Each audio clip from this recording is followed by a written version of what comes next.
আসসালামু আলাইকুম। Facebook social মিডিয়ার ভাইয়েরা,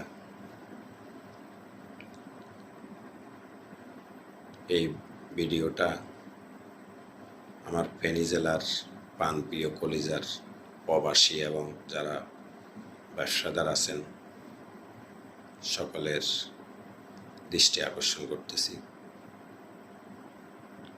ফেনী জেলা আমাদের 20 বছর আগের প্রাণের দাবি ছিল মেডিকেল কলেজ। ফেনী জেলা মেডিকেল কলেজ হইতে হবে। আগামী 6 মাসের ভিতরে এটার ঘোষণা দিতে হবে। স্বাস্থ্যমন্ত্রীর কথা আপনারা কান নেবেন না, আপনারা সোশ্যাল মিডিয়া প্রতিবাদ চালান। কেন ফেনী জেলার ট্যাক্সের টাকায় অন্য জেলা যাইতেছে? আমার জেলার ট্যাক্সের টাকা দিয়ে আমার জেলায় মেডিকেল কলেজ করক, কোনো সমস্যা নেই, বাইরের থেকে টাকা লাগবে না।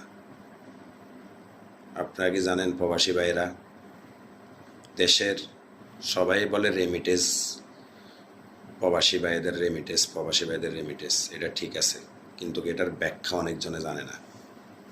আমি বাংলাদেশে একজন ব্যবসা করি, হয়তো আমি এক্সপোর্ট ইম্পোর্ট ব্যবসা করি। আমি ধরেন 200 কোটি টাকার মাল এক্সপোর্ট করলাম, ধরেন 180 কোটি টাকার মালে আমি আবার ইম্পোর্ট করলাম। অতএব আমি রিজার্ভে দাঁড়াইলেও 1 বছরে যাই মাত্র 20 কোটি টাকা। কিন্তু যারা প্রবাসী ভাইয়েরা আছে তারা 100 যে টাকা ব্যাংকের মাধ্যমে চ্যানেলে পাঠায় সেটা পুরাটাই রিজার্ভে দাঁড়ায়। অতএব রিজার্ভের মেরুদণ্ড প্রবাসী ভাইয়েরা, এটা অস্বীকার করার কিছুই নেই। ফেনী জেলা অবশ্যই মেডিকেল কলেজ।